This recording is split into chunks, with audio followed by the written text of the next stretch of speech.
President Joe Biden's State of the Union address turned from issues here at home to talk about the war between Israel and Hamas. He did say that his priority is bringing home the hostages still being held by Hamas, but he also called on Israel to do more to protect Palestinian civilians. Here in this chamber tonight are families whose loved ones are still being held by Hamas. I pledge to all the families that we will not rest until we bring every one of your loved ones home. Israel has the right to go after Hamas. Israel also has a fundamental responsibility, though, to protect innocent civilians in Gaza. The president also painted a grim picture of the devastation in Gaza and promised to make sure more aid reaches the people there. More than 30,000 Palestinians have been killed, most of whom are not Hamas. Thousands and thousands of innocent women and children, girls and boys, also orphaned. Nearly 2 million more Palestinians under bombardment or displacement. Homes destroyed, neighborhoods in rubble, cities in ruin. Families without food, water, medicine. It's heartbreaking. Tonight, I'm directing the U.S. military to lead an emergency mission to establish a temporary pier in the Mediterranean on the coast of Gaza that can receive large shipments carrying food, water, medicine, and temporary shelters. No U.S. boots will be on the ground. A temporary pier will enable a massive increase in the amount of humanitarian assistance getting into Gaza every day. And Israel must do its part. Israel must allow more aid into Gaza to ensure humanitarian workers aren't caught in the crossfire. It's a little unclear to me how exactly he's going to build that pier without having boots on the ground, as he says. But Jessica, I want to get your take on this because you are obviously a very pro-Palestinian voice. You have been calling on Biden to support a permanent ceasefire. He said there that he only supports a 6-week ceasefire, and again called on Hamas to release the hostages before that negotiation process is completed. So was this satisfying for you, or did you feel like he did not go far enough? You know, I know that there are a lot of Gazans that won't be able to get to the shore. So bringing aid to the pier on the Gaza Strip, I'm not sure is the most relevant solution. You have the UNRWA that's been operating in Gaza throughout the war. It's the largest humanitarian agency or organization operating in Gaza.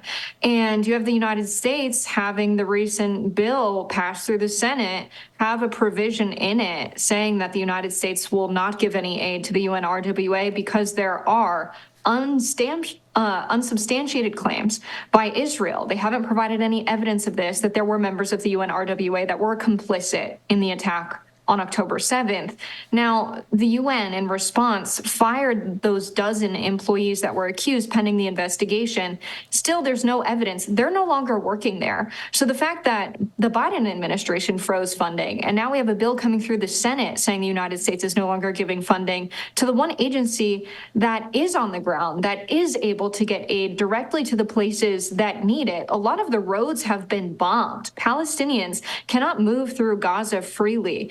So to say that we're bringing a bunch of assistance to the shore, it sounds great, but how feasible is this as a real solution that will feed people who are hungry, give water to people who are thirsty, give medical supplies to those who are injured?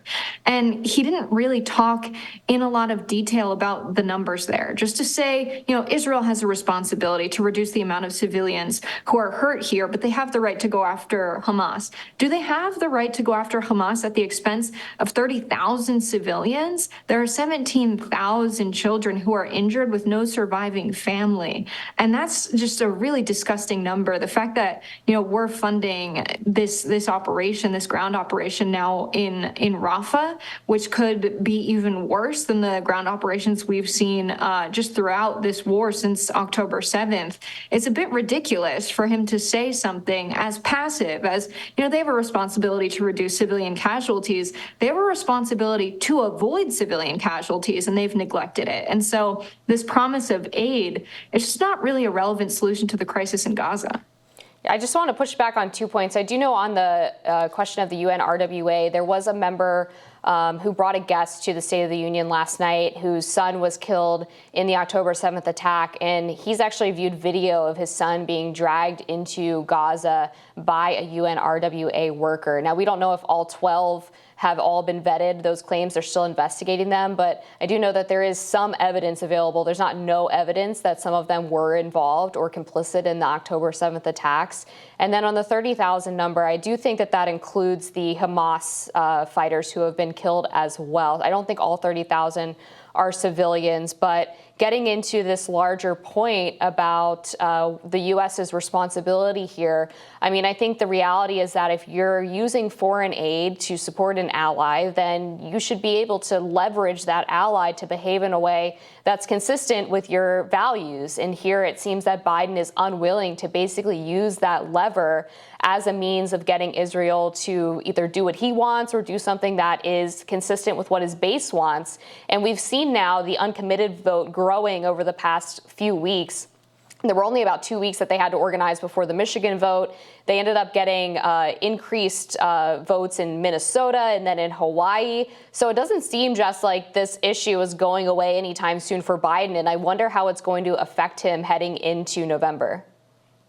Yeah, I think it's a really good point. The IDF themselves said that their estimate of killing 2 civilians per every Hamas fighter was tremendously positive. They were proud of that number just to get a sense of how many civilians are being killed and that they're okay with it. I think it's true that the Biden administration should have some leverage over Netanyahu and how they're conducting ground operations in Gaza and honestly in the West Bank and Jerusalem as well at this point, which are occupied by the Israeli military.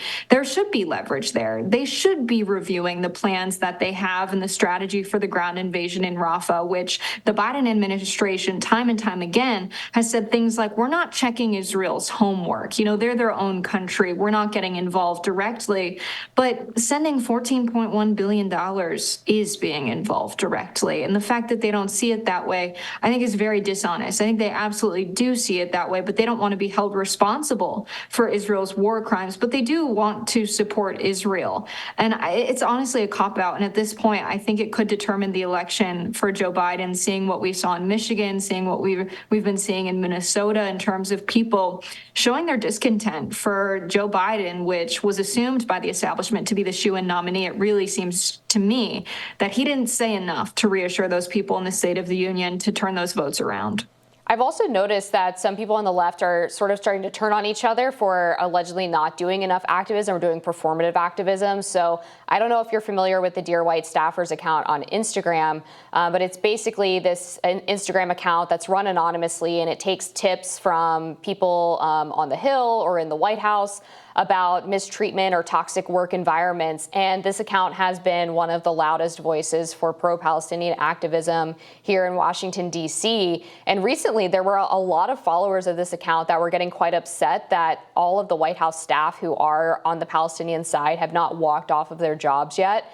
And they're kind of arguing about whether or not White House staffers have an obligation to do that. So I wanted to get your take. What do you think is the right answer for staff members who are working for the Biden administration or working for pro-Israel members? What exactly should they do at this point to register their discontent?